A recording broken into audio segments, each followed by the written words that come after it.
안녕하세요 여러분. 요즘 주식시장이 많이 조정을 받아서 마음이 좀 싱숭생숭하시죠? 이게 일시적인 조정인지 아니면 하락장의 시작인지 많이들 불안하실 거예요. 세상에 많은 주식들이 있고, 그리고 여러분들도 그 많은 주식들 중 여러 가지를 포트폴리오에 담고 계실 텐데요. 그 중에서 오늘은 제가 몸담고 있는 기업인 AT&T 주식에 대해서 이야기를 해보고자 합니다. 저는 지금 AT&T 8년차 직원이고요. 뉴스나 공시자료 같은 것들은 인터넷에 찾아보면 누구나 다 알 수 있는 거기 때문에 그런 것들은 제외하고, 오늘은 직원들이 느끼고 있는 회사 내부 분위기, 회사 정책, 기타 등등에 대해서 밝힐 수 있는 정도의 수준에서 이야기를 해보고자 합니다.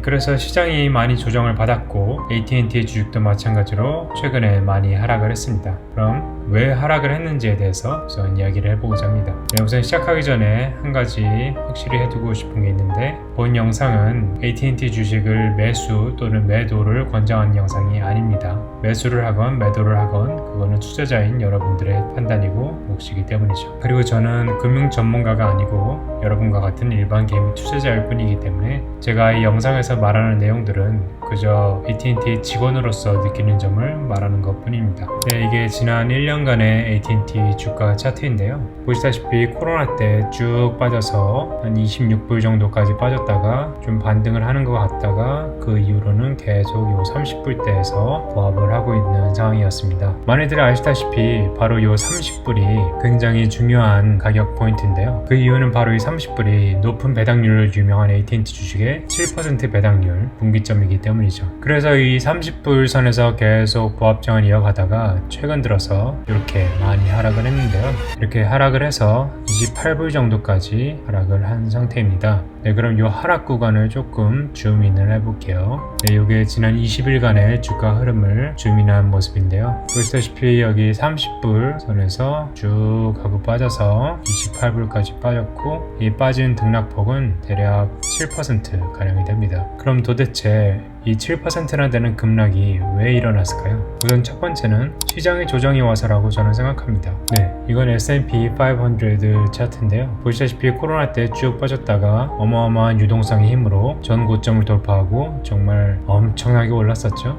그래서 이때 6월 11일 날 한 7% 정도 빠졌었는데, 이번에는 훨씬 오름폭이 커가지고 한 10% 정도 조정이 올 거를 예상을 하고 있었어요. 근데 정말 딱 10% 조금 더 되게 한 11% 정도 조정이 왔다가 지금 이제 반등을 하느냐 마느냐 하고 있는 상황인데요. 시장이 10%나 이렇게 조정이 왔으니까 개별 주식들도 당연히 그 정도 조정이 오는 거는 이해가 가죠. 오히려 시장은 10% 빠졌는데 AT&T 주식은 7%밖에 안 빠졌으니까 오히려 나름 선방했다고 생각이 드는데요. 시장이 반등할 때 AT&T 주식도 반등을 하는지 한번 지켜봐야 되겠네요. 두 번째 이유는 제2차 경기 부양금이 계속해서 민주당과 공화당의 의견 차이로 인해서 딜레이가 되고 있기 때문이라고 저는 생각을 하는데요. 코로나가 처음 터지고 나서 1차 경기 부양금으로 각자 1200불씩 받았을 때 그 1200불 가지고 사람들이 전화기도 바꾸고 그러면서 나름 매출 방어를 잘 했습니다. 그런데 이제 그 약발이 거의 다 떨어져 가고, 그리고 소비 중심으로 이루어진 미국 경제는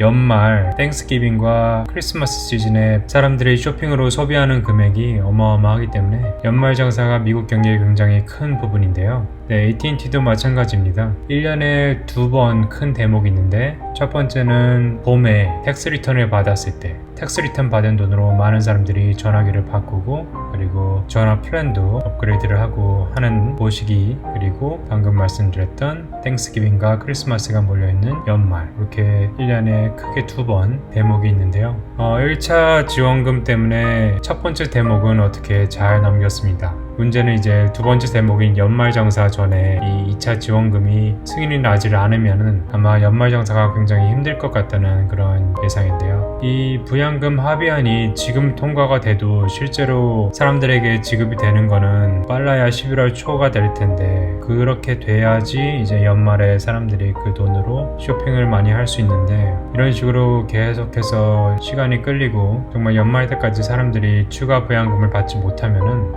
정말 좋지 않은 그림이 그려지겠네요.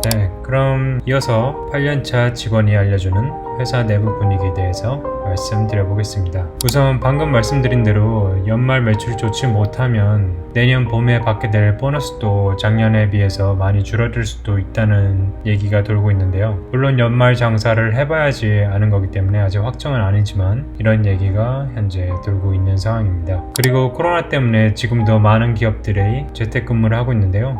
저희 회사도 일단 내년 중순까지는 재택근무를 계속하는 걸로 확정이 되었고요. 코로나 상황에 따라서 연장이 될 수도 있습니다. 이렇게 재택근무를 하게 되면은 사람들이 집에서 일을 하니까 사무실에서 사용하는 전기나 물이라든지 이런 유틸리티 비용을 절약을 할 수가 있겠죠. 그래서 회사 입장에서는 오히려 재택근무가 지출을 줄이는 데는 더 유리한 그런 상황입니다.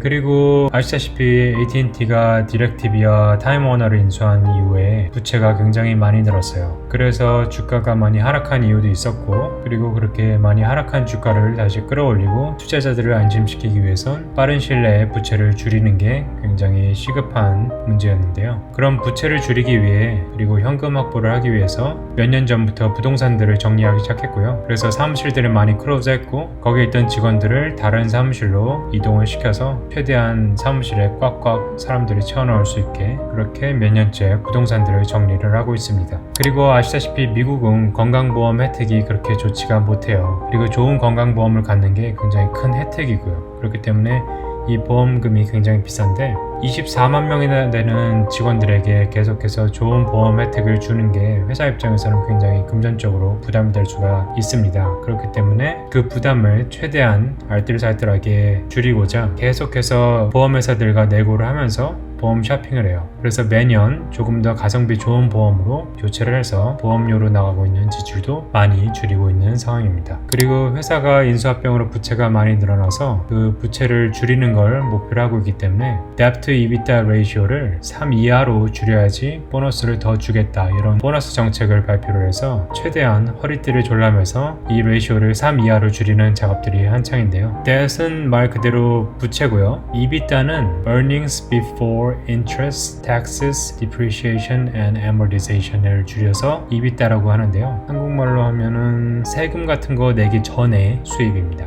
그래서 부채 대비 세전 수입의 비율이 지금 3을 넘는데 3 정도로 맞추는 걸 일단 목표를 잡고 열심히 허리띠를 졸라매고 있는 상황입니다. 현재 상황은 그렇게 좋진 못해요. 여기 보시다시피 타임워너 인수가 확정되고 난 이후로 이제 크게 늘었죠. 그리고 작년 6월부터도 이렇게 쭉 보시면은 계속 3 이상을 유지하다가 3을 한번 찍었다가 이번 코로나 여파로 4까지 많이 치솟은 그런 상황입니다.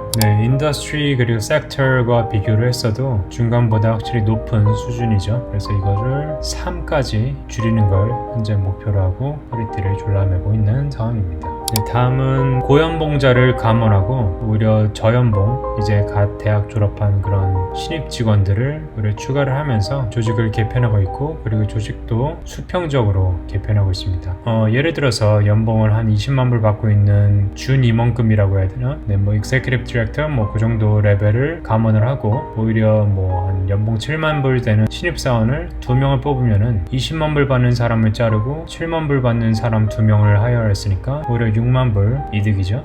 그런 식으로 지금 조직 개편을 하고 있습니다.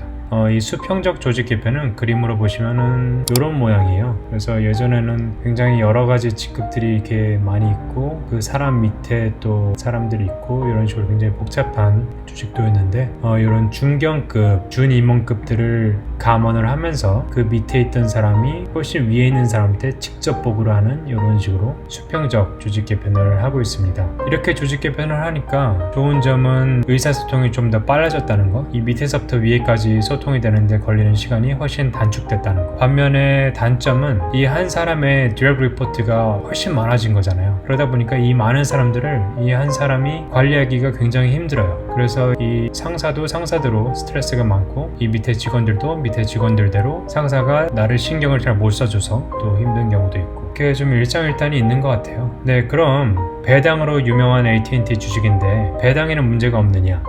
문제 없습니다. 직원들 보너스를 줄이는 한이 있더라도 배당은 못 줄일 거예요. 그래서 9월 25일 발표가 났죠. 요 다음번 배당도 전과 동일하게 주당 52센트로 동결을 하였고요. 그리고 지금 주가가 많이 떨어져 가지고 배당률이 무려 7.46%나 돼요. 와, 정말 엄청난 배당률이고요. 여기 보시다시피 상위 11% 안에 드는 고배당 주식이 되었습니다. 네, 그럼 이제 여기서 투자하시는 분들이 지금 이렇게 많이 싸졌을 때 줍줍을 해야 되나? 아니면은 이게 더 떨어질까? 많은 걱정이 있으실 것 같은데 정답은 없는 것 같아요. 정답은 없고 투자에 대한 결정은 개인의 몫이기 때문에 그 점에 대해서는 제가 전문가도 아니기 때문에 어떻게 말씀을 드릴 수는 없고요. 저 개인적으로는 이번 하락장에서 이렇게 줍줍을 좀 하였습니다. 물론 타임워너를 통해서 미디어 쪽에도 지금 진출을 한 상황인데요. 그래도 지금까지 100년 넘게 통신회사였기 때문에 여전히 회사 수입의 80%가량은 통신 쪽에서 나오고 있고요. 미디어는 굉장히 미미한 수준의 수입입니다. 그렇기 때문에 여전히 강력한 통신 쪽 수입원이 있고, 그리고 통신 분야에서는 버라이존과 더불어서 거의 독점 기업이기 때문에 회사의 파운데이션은 굉장히 단단하다고 생각을 하고요. 그렇기 때문에 이렇게 주가가 하락을 했을 때 줍줍을 해서 평단가를 낮추는 게 더 좋은 판단이라고 저는 개인적으로 생각을 해서 줍줍을 하였습니다. 네, 아무쪼록 AT&T 투자하고 계신 분들이 많은데 이번 조정장 잘 견디시고 앞으로도 성공적인 투자를 기원합니다. 네, 오늘 영상도 시청해 주셔서 감사합니다.